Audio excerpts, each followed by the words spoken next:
A lot of people tend to have tight hip flexors, whether that is from maybe being a student in school sitting at a desk all day, or working a desk job where they're always in that seated crouch position. So a lot of people have the same problem. It can cause low back pain. It can inhibit your core and your ab muscles from working properly, and also contribute to weakened glutes. All of this kind of building off of each other. We call that jaundice lower cross syndrome. And it just creates a whole mess of problems in your lower torso area.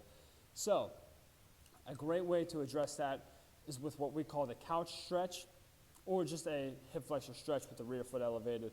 I always tell people to have a pad or a pillow on hand for this, just because that knee being on the floor is going to get a little uncomfortable. So I'm going to set up for this. I have the bench here. This works as well. We call it the couch stretch because you could use a couch, a chair, a bed, something small, a table, anything along those lines.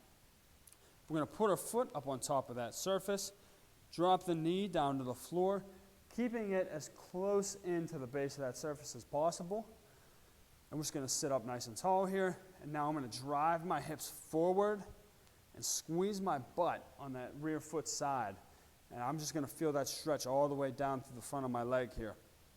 Now, there's ways to amplify the stretch. I'm going to change the angle on the camera here so you can get a feel for that. But this is your basic couch stretch. Now, if I want to deepen that couch stretch a little bit, you can see I still have that rear foot elevated up on the surface. What I'm going to do, this is my right leg back here.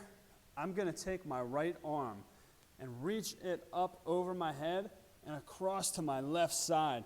And now I reach over here. I feel that stretch the entire way down through my core and into that thigh, down the whole way down to my knee.